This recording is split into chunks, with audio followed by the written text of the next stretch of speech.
Welcome to Amazon Legends, where we have real stories about making it big on Amazon. Our guests are CEOs of large companies and entrepreneurs who became power sellers, also providers specializing in helping sellers, aggregators that acquire sellers, and former Amazonians will give us an insight from behind the scenes.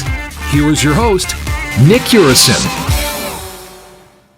Welcome to another episode of Amazon Legends. My next guest has been a seven-figure seller for 7 years, and he specializes in leather goods and accessories. And until last year, 95% of his sales were on Amazon. But Q4 of last year, he did something that brought 25% of his sales from outside Amazon. So that's something that led him to start another venture today. He is the founder and CEO of List Butler, which is a content syndication platform. And when he's not working, he likes to spend his time traveling, his two daughters, wife, and also when he finds time, he plays soccer. So with that, everybody, meet my guest, Aaron Hughes. Welcome to the show, Aaron. Hey, Nick, thanks for having me. It's a privilege to be here, man. I'm a long-time listener, first-time caller, I guess, as they say. So, Yeah. So I know you travel a lot, and of course, achieving seven figures and traveling and offices in multiple countries. So I don't know how you find time to play soccer. so I spend most of my time in India, and we have in our office like a soccer league, basically. And there's on the roof of our building is a turf soccer field. So a lot Uh, of times after work or on the weekends, we play a match. They just had a soccer tournament that I missed actually, which I'm kind of, and I didn't grow up playing soccer. So it's something I fell in love with later in life. But yeah, I play about once a week. that makes it easy. You have a league within the company. That's cool. Yeah, I know everyone's bragging about work from home and all this stuff, but I personally am just a big believer of like, in-person stuff because I think it facilitates things that grow people holistically aside from just like, doing a job and going home. Yeah.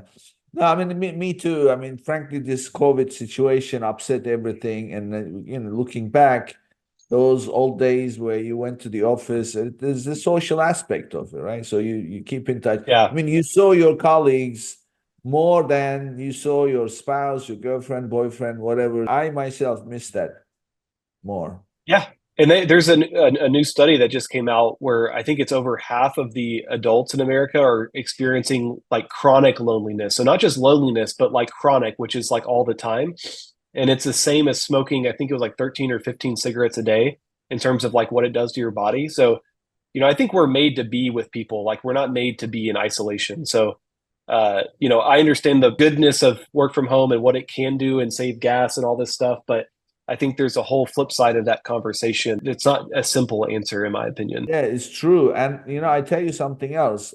I don't think that we are ever going to know for maybe 10, 15, maybe 20 years, the real impact of COVID on the society. Like, for example, the people around, I guess 40s, 50s will remember 9/11 and what happened. But Right. kids who were born after 9/11, they don't know the world before that. So it's a major impact. So just like that, this COVID is going to have, it created a whole different world. So kids that are born after COVID, they are having a different world. And we're not going to know really what's happening. And this remote work environment being promoted heavily, which is embraced because it's convenient, right? It's mostly embraced by people living in the first world who have really nice amenities, but they don't think about, not everyone has a great environment to do work from home. Like if you're living in a joint family. So it's like when you're living in first world and you have a whole room for your office and, all this stuff, it's nice, but, not everyone is going to have that same opportunity or ability. Yeah, exactly. Okay. So today we are going to talk about something you've done personally that made you wildly successful and also uncovered something for you that you went into. And that is selling beyond Amazon, just the US marketplace. But Mhm. obviously launching, so today's subject is expanding beyond Amazon across multiple marketplaces with Yeah. minimum efforts. So that's the operative phrase here, minimum efforts. And as far as launching in other marketplaces, there are so many pieces of the puzzle. But today we are going to focus on the most complicated piece. So my listeners after this episode will be able to take away some of the things that you share with the audience and then experiment maybe how this would work for them. So tell us, what is your approach for effortless launch and maintenance? Because launch is fine, but it's like marriage, right? What comes Mm-hmm. after? So what is the effortless launch and maintenance of another marketplace? Yeah, it's a great question. And I think to preface, it is important to emphasize that it is going to take some effort, right? Minimal effort, ideally. But I hate when people sell the snake oil of like, oh, do no work and double your revenue. That's just not the case. But I think my assumption, I think a lot of sellers have some type of VA, virtual assistant, or some type of process set up. And so I think the main thing is, as the business owner, your job is to set up the SOPs, the standard operating procedures for this to work. Because you're going to need some type of system to make sure that these marketplaces are not, being neglected, or those types of things. So the first thing that you want to do, Amazon is where we started. About 5% of my sales are on Walmart, anywhere from 5 to 7%, depending on the month. And now we're seeing about, 20% coming from TikTok. And the key is these listings have to be set up differently than Amazon. So we see the mistake a lot of people make, because we also have an agency where people will just copy paste their Amazon listing to Walmart or TikTok. And that just doesn't work well, because the way that these marketplaces want your content presented differ from Amazon. So I could send you, Nick, a link for the audience too, of like, I've got some prompts in like chat GPTs where you could drop in your listing and it will like massage it to fit Walmart or TikTok. But that's the first step, is just really understanding when you translate your catalog to these other marketplaces, that they're set up for success. So like their SEO and their images match that marketplace. And then from there, it's really just the advertising or influencer. So it's proper setup and then figuring out the advertising. And for TikTok, it's influencer outreach is what we focus on. Okay.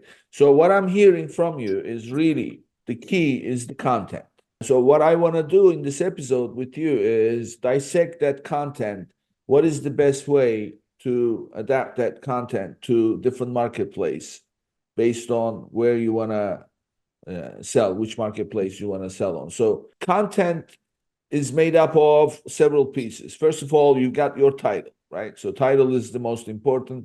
And then you got your pictures, and then you got your following the Amazon structure, and then you got your bullet points, and then you have your A plus. So when you are launching in other marketplaces, walk us through how to convert these into another marketplace. What are some best practices that people can apply to take theirs instead of just the straightforward copy paste that doesn't get results? What are some things, and share with us some tools and tips that will facilitate that? Yeah, the good thing is, so I'm a business owner, and if you're listening to this and you're a business owner, you can master any marketplace you want, but the problem becomes, is that the best use of your time is to figure out and master Walmart like you have Amazon? And what I mean is, Walmart tells you exactly how to set up listings. Like, one of the things they do better is like their product optimization score. So they'll tell you exactly what's wrong with your listing. But in my opinion, like the GPT that I built, I just trained it on Walmart data. So it spits out a title on Walmart. They call it like your short description and long description. The way the bullet points should be written are very different, much shorter and simpler than Amazon. So using some type of AI tool is going to help you to where you're not wasting all your time trying to manually rewrite your listings. So if you could use a GPT that's trained on Walmart data, it will massage it to where it needs to be. Because I just don't think it's super practical to like have someone rewrite everything from scratch. Just take what you have, put it through some type of AI tool or software where it will syndicate it, using best practices, and then you can tweak it on top. But Walmart and TikTok tell you exactly how to write the listings. It just takes, figuring out, how to tweak what you have into that content. And TikTok is its own animal too, right? Like it's more UGC focused. They're not as big as like all this long form content. So your bullet points are going to look a little bit different on TikTok. So, for those who have not done it before, tell us, how do you train your uh, chat GPT for Walmart data? Yeah, so I mean, obviously there are softwares out there, like we're building a software that does this for you. It's actually super easy to build a chat like a GPT. So if you've used Chat GPT at all, you can just basically create your own bot, and then inside the training data is where you can drop or link documents. And I also use there's another company called Right Sonic or Bot Sonic. I think they have different brand names. And it's a little bit easier because this you can link it other places. Like your Chat GPT, you can only use it inside Chat GPT. But basically you can just link YouTube, like on Bot Sonic, you can link YouTube videos, you can link like internal like Walmart documentation. They have a bunch of PDFs you can download, and you upload it to the GPT, and it will train on that data. So that way when the prompt basically will say, hey, write this according to how Walmart wants it. It's pulling from that data to do the listing, as opposed to just taking it from the entire open source and hoping that it's pulling in the right data. It's just an easier way to get your data set exactly where you want it. Okay. And how about pictures? Yeah. So pictures are another thing. Like when we started doing content syndication, we also started getting into different countries. So trying to get on Amazon Mexico more and doing NARF to fulfill that. So those are good examples of, why you need to tweak content, especially language wise. But even on TikTok and Walmart, like there's not necessarily like an A+ content for Walmart. There is rich media, but Walmart is a beast in terms of, it's not as intuitive or easy to figure out as compared to Amazon. And sometimes you have to have alternative subscriptions just to upload content. And then on TikTok, you actually can create basically the same thing as your Amazon listing in TikTok, but it just needs to be resized. So all this stuff is a little bit tedious when you start adding it up, but if you can have someone who understands the process to like resize stuff, but you can create an A+ layout on TikTok as well. And then most of your listing images are going to, mostly be square. So you might have to resize the pixels a little bit, but those mostly can be updated. Just factoring in language updates and then resizing based on like the A+ alternative media that you have to resize for the storefront. Like TikTok storefront is a different size. So we just took our same assets and we resized them according to the platform. So for the content, the text part, you are recommending that you get one of these Chat GPT based bots to train first, and then feed your listings, your Amazon listings, and then let that give you the version that is suitable for Walmart or TikTok. And then for images, it comes down to just resizing. Is that pretty much the summary? Yeah, and you're going to have to retool some of the images to fit, but the gist is, add the content however you want to, have someone rewrite it, but don't copy paste. That's the point I want to emphasize. Like copy pasting is not going to help your SEO score. And those platforms will tell you that. So the key is to have some process where you can refine your Amazon listing to these other platforms. What about the language part? Because that's a big one, right? Yeah, I mean, I'm not going to say that we have like the best solution figured out. I mean, we're leveraging AI for language, and then I typically have locals proofread stuff. So we have an office in Bolivia in South America. For Spanish, we have a team. And then even for Japan, soon I'm going to be launching in Amazon Japan. Our tool will translate into Japanese as well. But again, you want to make sure you have a local just proofread something to make sure that it makes sense. Because even on the images, we're going to have to redo all of our images with really crazy, Japanese text to make it fit the market. And so that stuff we're going to have proofread by a local, although we're doing the initial translation with AI, just because it'll save money versus having someone translate from scratch. Yeah. Well, this when you said, well, you have to get local, I thought of a phrase, think global, but act local. This is the Yeah. perfect example of it, right?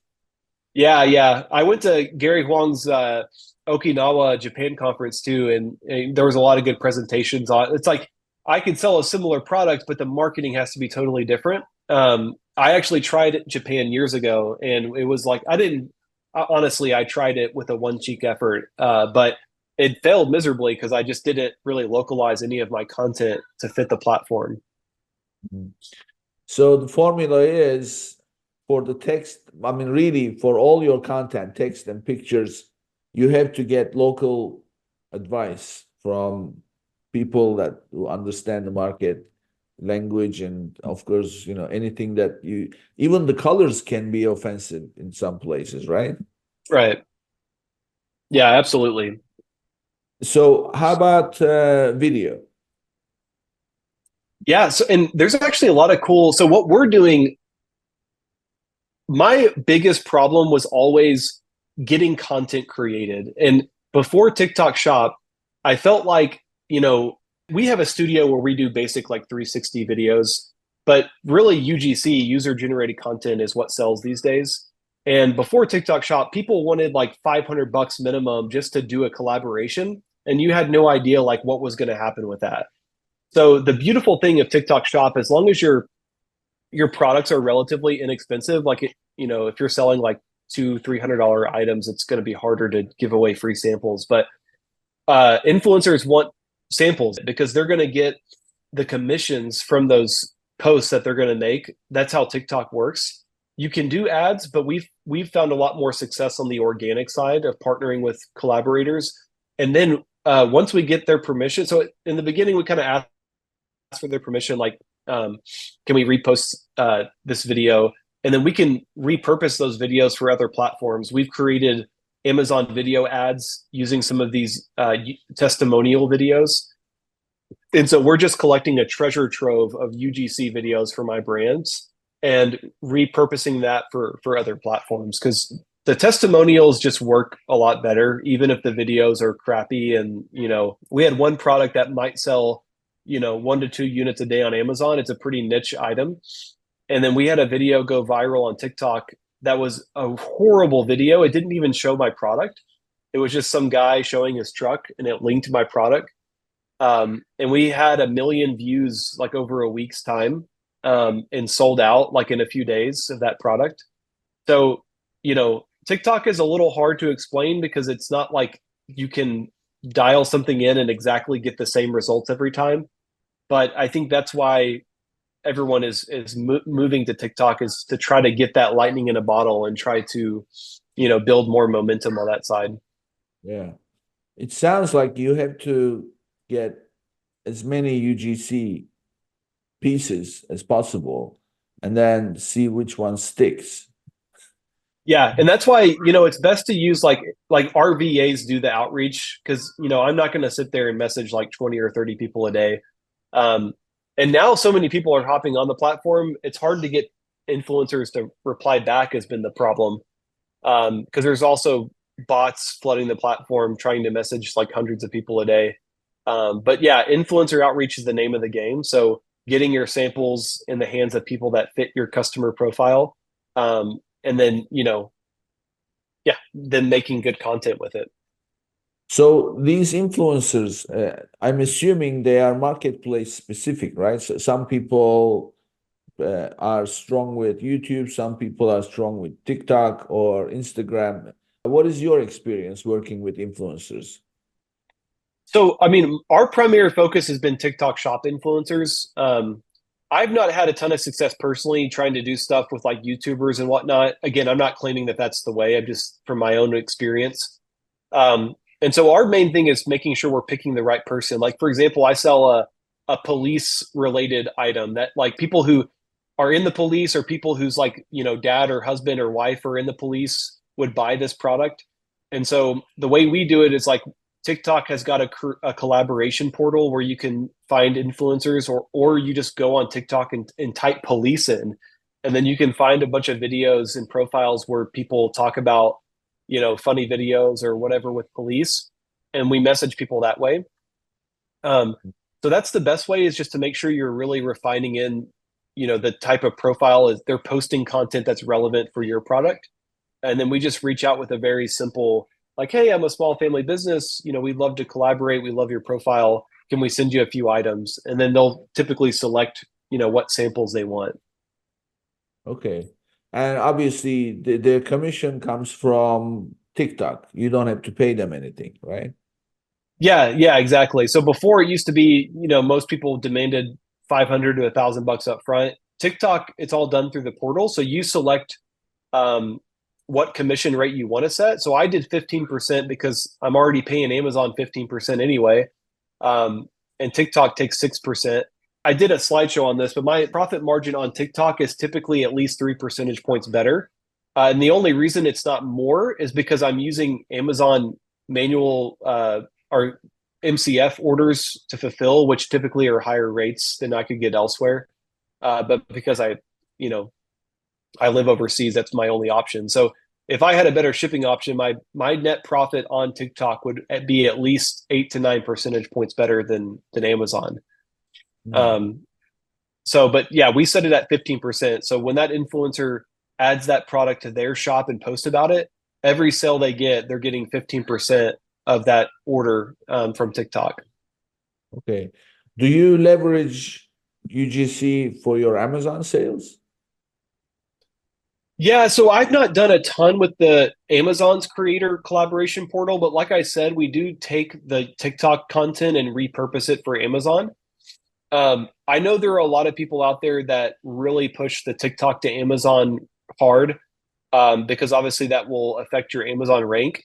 I'm not claiming to have the answer, but as a brand owner, I'm worried about net profit. Okay, not fancy revenue, which I know everything's going to rise if your Amazon rank rises, but because I have better margin on TikTok, I want to further increase my sales ratio. I don't want Amazon to have everything, because right now I'm facing a brand registry issue on my brand. Like, I'm pissed at Amazon. I hate Amazon, but the reality is we have to use them. I want competitors like TikTok to succeed, because I think it only is going to help sellers push back on these stupid things that Amazon does, like this, the new inbound placement fees and all these things that are just nickel and diming brands till they die.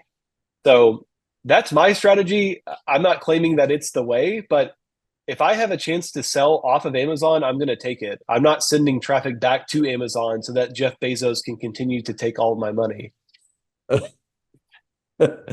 Well, I can say a few things. I mean, I don't have anything to do with Amazon, but one thing that I learned going back to the days I was a seller myself, whenever Amazon did something, in my early days, I thought exactly like you, why are they doing this, and they're gonna kill me or whatever. But after a while, my engineer mind kicked in and I started to analyze. And then I embraced a different philosophy. And the philosophy that I embraced was, this is a $1 trillion company. If they are doing something, obviously, first, it's in their best interest, no doubt. But the second, it's good for business as a business practice. So what can I learn from that? And that kind of gave me a different perspective to embrace their approach and then apply it to my business, translate it to my business. So that's why when I look at the Amazon's few examples that you shared, FBA inbound, okay, yes, they are doing that. Why are they doing that? Because they don't want to pay themselves the cost of moving merchandise from one DC to another DC. That's why they're doing it. So they are passing the cost on to you. However, because they tell you that you can send your shipment to 6 different places, and if you do that, we're going to give you a break on your FBA fee. The reason I'm so mad about that is because it's a parlor trick. So it never is going to be cheaper to ship your products to 5 or 6 different locations. Never. And so basically Amazon found a way to add a huge fee that no one is like, for me, it's never been economical. Like, I'm not saving money by shipping it there. I'm losing more money. And so I'm forced to pay them to do what I've been doing for 7 years. And there's a lot of sellers that have posted their inbound reports. So the way that they're justifying it on paper makes sense. But when you actually look how they're still distributing products, it doesn't line up with what they're saying. My whole point is the more market share Amazon has, the less they care what we say. Because end of the day, we're all going to continue to sell. So the more people like TikTok that pop up into the market, the better it is for everyone. And you can see with this antitrust case that's going on with Amazon, they've already started to back away from some of these things. So the more pressure that can be created, the better, because otherwise there's no reason for Amazon to back off. They're just going to continually squeeze you for more until someone can, play ball that has a better offering.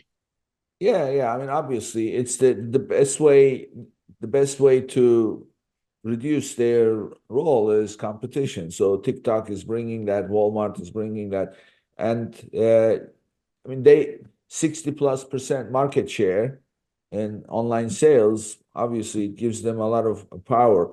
I mean, you're right about them always trying to do things. I don't know in terms of the data, what the data shows, but when you send a shipment to 6 different places, the cost of that whole shipment versus every single order, FBA fee that's reduced, I don't know what that net result is. I would like to see some kind of study to see where it comes out. I mean, I don't know. Look, Amazon kills many businesses overnight, right? They suspend the account, and then the cash flow, forget about profit, forget about FBA fee.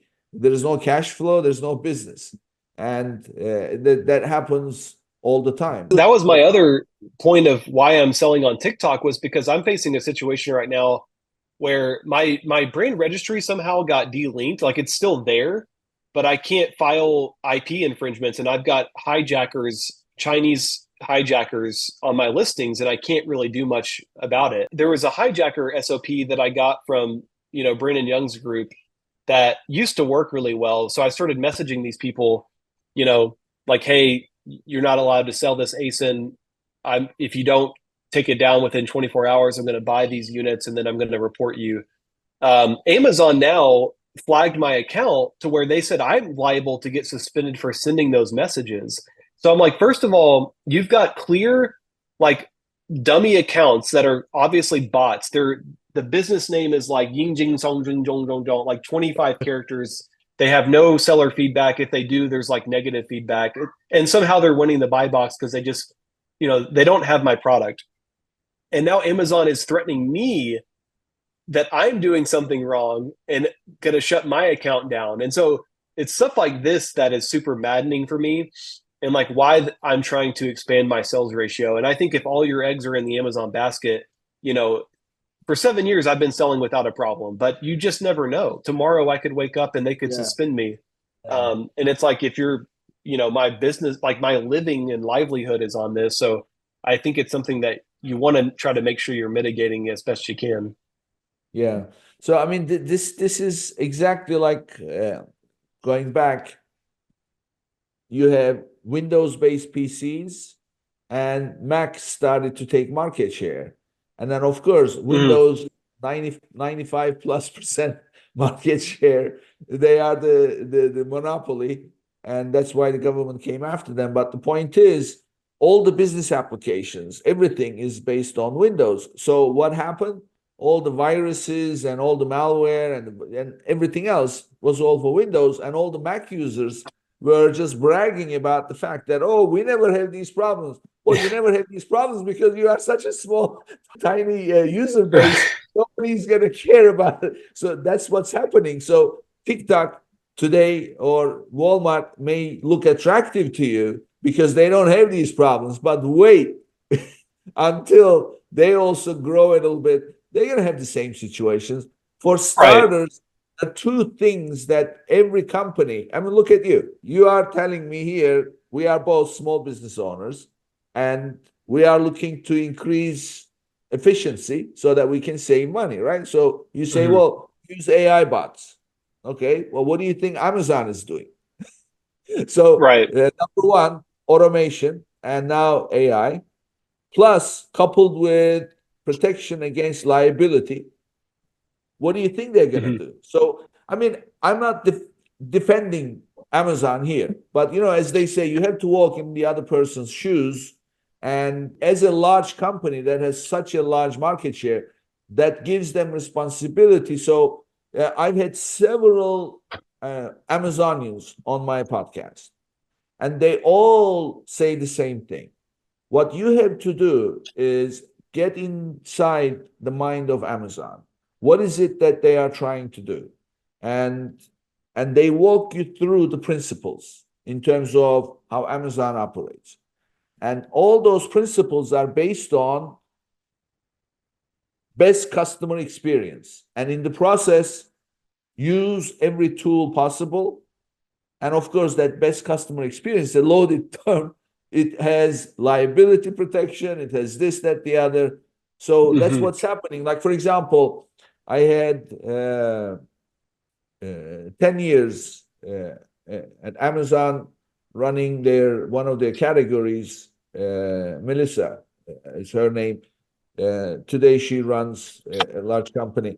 And she was just saying that a lot of small sellers, like you talked about AI for text, but she was saying that Amazon introduced this AI based image creator because a lot of sellers don't have the budget to go hire a designer to create different versions of an image that is a Mhm. lifestyle picture. So she said they introduced that because they want more sellers to take advantage of it. And so now they have that free of charge. It's part of Seller Central. So it's things like that. Well, I would say to be very careful using the Amazon AI tools because there have been a lot of people. So I don't know if you've seen this, Nick, but Amazon has started automatically making AI SEO updates to listings. And if you don't like get the notification and opt out of it, so people have gotten their listings shut down because the AI has used a word that, ADHD, whatever it is, that will shut it down. And so it's new. We're all trying to work out the kinks, but Amazon's AI tools can negatively affect you if you're not looking at it because they will make these. If you don't say no, they will automatically push the changes. And I've seen sellers on LinkedIn that have gotten their listing shut down because the Amazon AI said something, then the bots shut it down. Does that make sense? So definitely be careful with some of these Yeah, things and yeah. double I mean, check that you're. yeah, you're right. This was about image. So, but I mean, I frankly, I'm going to say I'm old school. I'm a technology person. I've been using technology all my life. But I always have a human touch in the end. And whatever Yeah. AI, like anything that AI, like I mean, you said it yourself a few minutes ago that you always have to have a local look at it. You can't just trust AI. So AI is somebody. I had another guest on my show. He said all AI is doing is it's figuring out what word to say next. So it's Mhm. always one step at a time. So and that really doesn't. There's no direction that way. So it's something that you always have to have that human touch. Yeah, I mean it's the nature of it, and also with Amazon, those notifications are you always have to pay attention because by default they are set certain way, and then Yeah. you have to change it. Admittedly, sometimes I overlook a lot of them because with an agency, we get so many inundated with Amazon Seller Central emails and cases that I just a lot of times overlook them. So it is definitely important to keep your eye out for that. Yeah. Well, I mean, it's the gorilla in the room, right? It's 60% market share. You have to be on Yeah. on that. And then there is another impact when you sell in multiple marketplaces and then you advertise. I mean, do you run paid ads on TikTok and Walmart and others? Yeah, we're doing PPC on Walmart. We've dabbled in TikTok, but we haven't honestly figured it out ourselves to be like masters of it. So we've had mixed results. Our main focus on TikTok is the UGC, and we've boosted some content as well. But Walmart, the ad platform is definitely a little harder to figure out, but we have a pretty good ad team there. So our ROAS is probably relatively similar on Walmart, but our just sales and overall search volume are not the same. Okay. So for those listening, as your experience, Amazon is Amazon. We already know. For Walmart, you focus on running paid ads, get your content converted using AI and different marketplaces, localize it. And then TikTok is there's no paid ads, it's just UGC, and then reach out to influencers based on your niche. That's what I'm hearing. Is that right?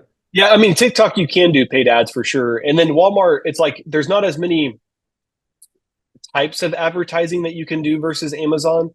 Um, it's kind of basically just your keyword targeting and your basics, but you're not going to really. It's just like Amazon when you launch a product. Like you're not just going to list a product and then see sales, especially on Walmart. So without PPC, you're not going to see any traction. So I would definitely say to have the long-term patience on these platforms that it's not a get-rich-quick scheme, but you're playing the long game. And your brand ultimately is going to be worth more when your sales ratio is a little bit more diversified versus being single, solely on Amazon. I have a question for my listeners. Are you experiencing cash flow challenges with your Amazon business? Well, silly question. Who is not, right? So let me introduce you to Viably, a unique solution tailored for Amazon sellers and e-commerce enterprises. By connecting your Seller Central or Shopify account, you can promptly access funding along with a variety of financial tools, all for a flat fee. It's as simple as that.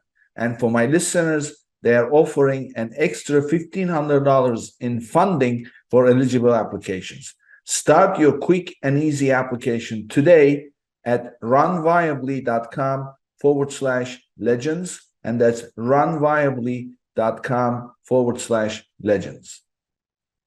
Yeah. So don't focus on Amazon only. I mean, another thing that happens is whether you sell on Amazon or Walmart or TikTok or wherever or different Amazon marketplaces, it's the same inventory that services all these channels, right?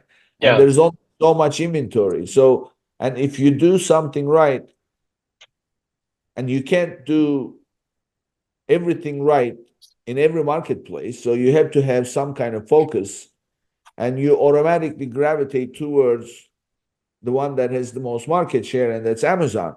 And then if you do it well, then suddenly your volume is going to consume all your inventory, right? I mean, that's the reality of it. So how do you deal with that? Well, I mean, lead times and planning, forecasting inventory is definitely, I think, a challenge. But one of the things to consider too, Nick, is like what we discovered was we had a couple SKUs that didn't do well on Amazon, but do really well on TikTok. Even the one that stocked out, even when I got back in stock, continued to sell more than Amazon. So I'm not going to say that's going to be every case, but some platforms, some SKUs just may do better. And so you may have an Amazon dud that for some reason may just do better on TikTok. So I wouldn't discount that. My sales on Amazon year over year are not looking great, by the way. So like adding these other platforms has been good for me. So I'm not necessarily struggling with like, oh crap, I've got too many sales, I didn't plan for it. We've got inventory, but you would need to forecast that if you are adding in extra sales mixes to make sure you have the inventory to cover it. Yeah, because I mean, it could be like self-sabotaging if you are limiting inventory. Because with Amazon, it's all about sales velocity, conversion. Right. And the better you do, the more sales you get, and the more sales, the more inventory you need, and the more inventory you put, the more sales. So it just goes Right. on. So well, and what I did with Walmart was when I placed my order with my supplier was I said, hey, create 50 units of each SKU additional for Walmart, and I send it to WFS. So I kind of separated the purchase order out. That way I wouldn't be missing Amazon sales. But that's one way to do it if you want to make sure you're not, trying to shoot your leg off by running out of stock. Yeah, so the strategy I'm hearing is plan replenishment for each channel separately, and then take those items that may not do well on Amazon and focus on them on other channels because they may do well, right? Right. Because on Walmart, if I ran out of stock, if I sent 50 units in, it's not the end of the world. So that's why when I started, I separated the purchase orders out per platform to plan like an initial, set number of units. And I kept my Amazon stuff, as is. Yeah.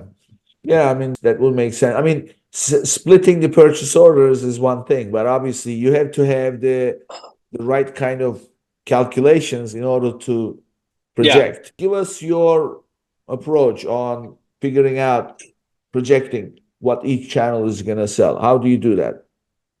Oh man, I'm a kind of guy that throws spaghetti against the wall. I've got a bunch of businesses and too many hats to wear. I mean, look, my sales mix now, Amazon's about 5%, right? So however many units you're doing on Amazon, multiply that by 0.05 and then forecast for 2 or 3 months of that.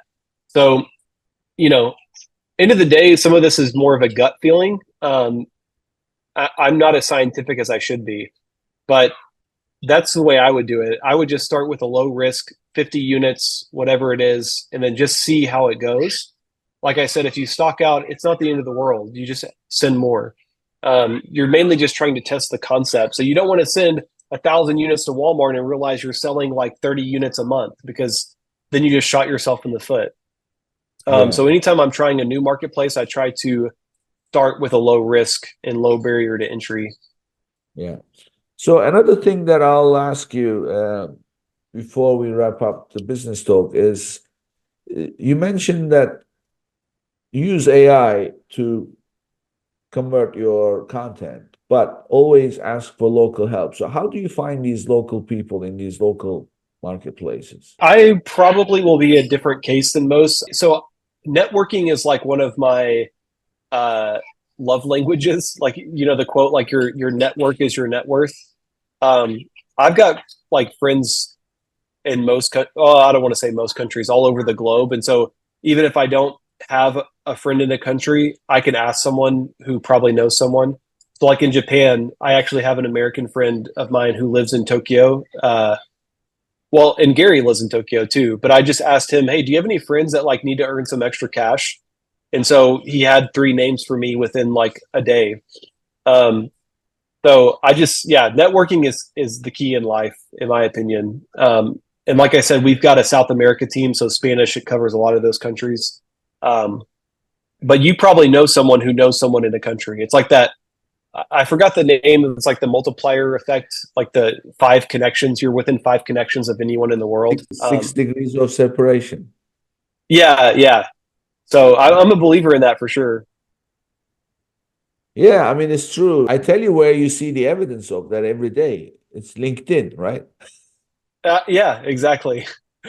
Yeah, I mean, obviously you use Fiverr in this stuff too. Like I mean, that's like the obvious answer. Like use Fiverr and Upwork, but I prefer to do stuff through relationships. And so if I can find someone just through my own network, I'll do that, even if it's a little more expensive. Yeah. I mean, I use those platforms too. It's just, everybody says they are the best at everything. And then, you hire the top rated ones, they turn out to be disappointment. You hire the ones with no history and they turn out to be great. So you never know what you're gonna get. Well, what happens in the freelancer world is they work themselves out of a job. You see it all the time. So the top rated Upwork people, they have a whole team of people under them. Like when you're hiring like a developer in India or somewhere, like the reality is that it's just them is very slim. If they're a top rated person, they have a whole team. So I'm not like obviously you can find good people. Like I'm not saying it's like I'm not trying to be like negative, but you know I just find that it's very often like smoke screens on these things. You don't really know who's doing what, in my Right, opinion. But right. Exactly, exactly. Okay, well, that's great. I mean, I can see as a seller because I've been in those shoes and um, I launched on my website and also on Amazon. And before Amazon was 95, 97%. And Yeah, then that's all you're trying to, with your tongue sticking out, you running like crazy trying to service Amazon as a channel, and you don't have time to build anything else, or the money, frankly. Yeah, that's right. what Amazon consumes. So it's great experience, but I mean, you demonstrate the discipline to push back on this, being Amazon dedicated, instead just purposely keep building the other channels. So that's admirable. So Aaron, I want to know always about my guests. So this is where we kind of get to know our guests. So we kind of heard from you, learned from you, but now we want to learn a little bit about you. So tell us, you mentioned that you had a few businesses. So tell us about, how is it that you got to be an entrepreneur? And when was the first time growing up that you realized, now looking back, that was the first entrepreneurial thing that I did? Yeah, I come from a family where most of us are like in the sales and marketing world. So I feel like, we could sell ice to an Eskimo. Like that's kind of our family. We're not like my wife's family is a lot more cultured and they talk about, art. And we're from Arkansas, which may surprise people. Like people talk about art there, but yeah, her family's more cultured. So I grew up doing like I worked at Best Buy. I was a sales associate there in college. I did a bunch of odds and end jobs in high school and in college. I think the biggest job that I did that taught me kind of to really hustle and like work hard was I sold coupon advertisements for a college like coupon book that they would give to students. So I would go meet business owners locally and sell them advertising spots. And that was a really great opportunity for me because I was dealing with business owners and having to sell them a product that they may or may not have wanted. How old Um, were you? I think I was 21. I was like 20 or 21. It was like my second year in college, second or third year. Okay. But Um, I mean, this must have happened. So growing up as a kid, because by the time you are 17, 18, you're pretty much done in terms of who you are, your character, your aspirations. But you're as a kid growing up, those things are still in formation and they are influenced by certain events. So mhm. what was that like? Who influenced you to think your family, they're all entrepreneurs, or are they just basically sales oriented people? Yeah, everyone in my family has owned or owns their own like local. So most of them are into like local franchises. Uh, my brother was in the a college hunks hauling junk franchise, sold it, and is now the franchise my dad started, which is a commercial cleaning company. So I also worked as a janitor, like because whenever there was jobs that needed to be done that their franchisees couldn't do, like I would go clean the buildings. Like I used to go clean the YMCA. And I think that's something that's really important that a lot of like I don't know if it's not being taught much, but like I think who was it? The NVIDIA CEO recently said like he's like I've cleaned more toilets than all of you combined. And I think no matter where you go in life, like having some type of service job really changes your perspective and appreciation of people. We all don't have to do the same thing, and I think if you can value any job, like that's an important thing. So I was a janitor. I worked at Best Buy, but I would say I know this might counteract your point, but for me, I was the more introverted, I guess, of my family. I wasn't the natural marketer as a kid. I was actually really, really shy. And my mom actually tells me that she's never seen a change in a person more like what I experienced around the age of 21. And there's a lot of things I probably won't go in detail there of what happened in my life, but I would say when I was 2021, experienced a pretty big change in just how I related to people and my ability to like be okay meeting strangers and stuff. My first business was my leather business. That was when I was 24 was when I started my own business for the first time. And from there, I've got a co-working space now. I've got a software company, an agency. I've got multiple brands. We just partnered together to buy a date sugar company. And I also just bought a school bus that I'm going to use as an Airbnb. We've got a couple of Airbnb rentals. So I love starting things. Like I'm an ADHD kind of, probably do too much, but I really enjoy creating something. So I find a lot of value and passion in those types of endeavors. So in the family, so running your own business, it sounds to me like that was the environment you grew up in. Yeah, my mom actually became an entrepreneur later in life. She was a career like, worked for the government or the state in private companies, and she started a franchise, in her like 50s, in her 50s, late 50s.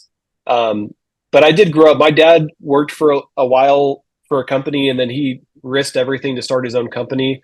So we saw the good, the bad, the ugly of that, of the just the risk and stress that that brings. And my brothers have always I'm really close to my two older brothers, and they've always kind of been entrepreneurs. So yeah, I would definitely say I grew up in that type of environment. And even as a kid, my dad, we did like a stock competition where he gave us $100 of play money, and we had to invest in stock. And I screwed up. My brother invested in Apple. He would have been literally a multimillionaire if that was real money. Um, and so just little things like that, that helped create that in us. Yeah, I mean, the environment is a big deal because that's you are conditioned. So it's like the natural course in your life that this is where you're gonna go.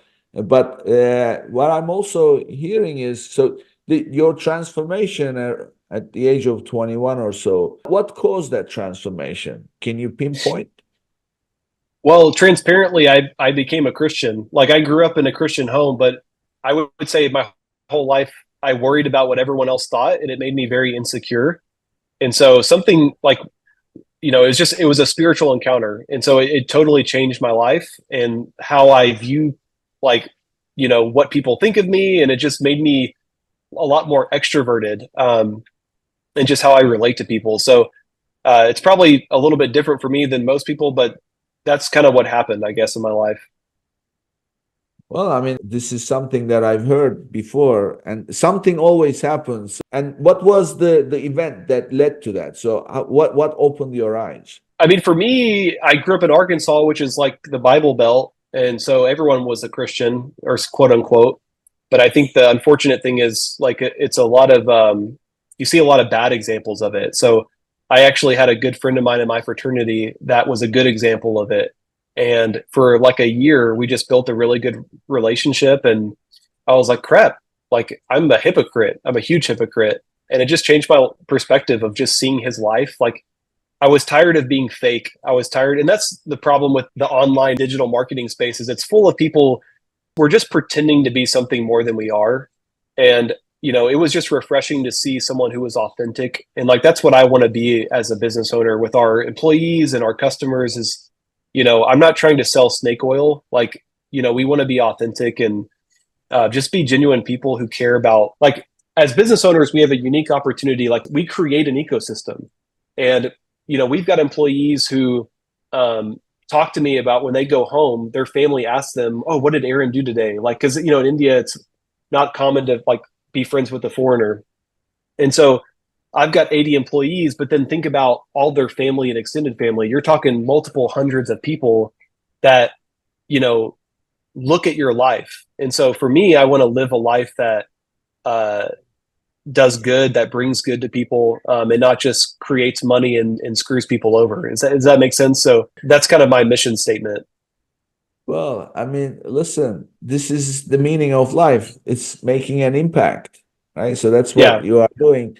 And then be authentic. I mean, at the end of the day, Aaron, really, when you think about it, we all go through life, 21st century, AI, there's all kinds of entertainment, everything is at your fingertips, all kinds of conveniences. But at the end of the day, that's just, it's easy to be so like a hawk in emails and chats, but that's not who people are. So they put Yeah. on this face and hide behind technology and everything else.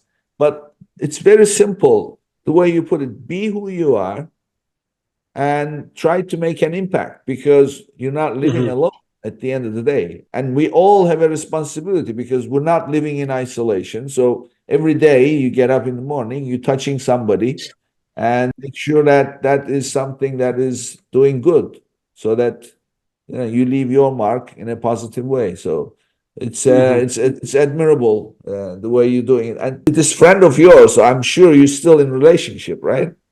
Oh yeah, absolutely. I mean, I owe like I met my wife because of that change that happened to me and like our kids. So I know a lot, this is kind of a secular concept now of like, gratitude journaling and stuff. And so very often I do think through these things and people who've impacted me and try to send a text every now and then like, hey, just want to say I love you and thank you for what you did for me. I think those are things that really are reciprocal in their benefit, especially with the chronic loneliness thing I talked about. Man, you just never know what someone's going through. Like, pull your phone out and send someone an encouraging text. Like, it'll make their day. Um, so yeah. Yeah, yeah. I mean, I was gonna say, have you ever told that friend of yours the kind of impact he made? But I have a feeling you have. Oh yeah, for sure. And he does. He actually works with refugees, in a metropolitan city in the States, and so we support the work they do. They do a lot of really good work with people who are coming from war torn countries and stuff. So we're still very much involved in what they're doing, but just we don't live in the same place. Yeah. No, I mean, I know this firsthand because I have a best friend and we've been friends now 40 plus years. There was a very dark time in my life and it was something that he said. It was overnight. He just said Mm. something and that changed my perspective. And I always say, they say, how did you get through? And I say two things. I said, first of all, I had faith in a higher being, and I Hmm. thought, help me, help me, help me, and I got help. And also, my best friend said something. He said, you've done it before. That means you know how to do it, so you can do it again. Just hang in there. Right. So, and these things they make an impact, and it transform your life, turn you into an extrovert from introvert. Yeah. And It's your friend probably didn't think much of it at the time, right? Like that's the no, thing is like exactly. life Yeah. and death are in the power of the tongue. It's like you just never know what one thing you say is going to mean to someone. Yeah, yeah. I mean, that's the thing. And we are also doing the same thing. We may be doing or saying things to people and we don't think much of it, but they do make an impact. So being Hmm. conscious of it and then being deliberate with everything you're doing, it's a big deal. Well, Yeah. it's life is not about Amazon, TikTok, or Walmart, right? This is what it's about. And this is why I like this kind of conversation because it kind of tells people, you don't get to be an entrepreneur or business owner or, seven figure, eight figure, whatever. It doesn't matter. This is really what's driving everything, right? Right. Yeah, if you're just getting like as a business owner, it's more than just making money for yourself. Like there's a lot of benefits to it, but you have to realize like there's an ecosystem involved, whether it's the factory that makes your products or virtual assistants. Like you are like you said, every day you wake up, there's people that you have the ability to impact. And I think that's what brings true fulfillment, in my opinion, or at least for my experience, versus, Yeah, hey, I made 50 extra $1,000 this year or whatever. totally agree. And what I always tell everybody is at the end of the day, for me, it's not about money, work, enjoyment, whatever. I just want to sleep comfortably at night. And I don't Yeah. want to have anything on my conscience where I'm thinking, I could have done this, I should have done that, or I shouldn't have done that, or I shouldn't Hmm. have. That's what I really always try to maintain in my approach. So I think that's what it is. Well, I'm so glad we had a conversation before the recording, and we are on LinkedIn, and I see your postings, but I had no idea that this side of you was really the real Aaron Hughes. Well, maybe I need to post about it more. So, but yeah, I Yeah, appreciate you having me on. It's been a privilege to chat with you, and I'm very grateful. thank you. So, Aaron, so tell us, how can people reach you? Tell us about your company also, and share the contact information with people. Yeah, so I mean, just shoot me an email or add me on LinkedIn. My email is aaron@listbutler.ai, or you can add me on LinkedIn. We're basically in beta 2.0 still. So we're offering people a free month or 50% off for a year discount. So if you want to try out the software, the good thing about our software is like our agency is built on top of it. So we do have like virtual assistants and things to help mitigate the gaps we can't fill currently. So reach out if you're interested to know more, and our team would love to help and basically build out some win-win deals that help our app grow and your business. Great. Thank you, Aaron. Thank you for being here. I love the conversation. Keep doing what you're doing. Obviously, you're doing the right thing. And I respect you for everything that you've done and you stand for. Thank you very much. Likewise, sir. Thank you. Have a good day. Before I go, a quick reminder to say goodbye to your cash flow problems and claim your extra $1,500 when you qualify for $25,000 or more in funding. Go to www.runviably.com/legends and start your application today. Thank you, Aaron. And this brings us to the end of another episode, and I'll see you on the next. If you enjoyed today's episode, be sure to subscribe, rate, and review the episode, and share it with someone you think would benefit from it too.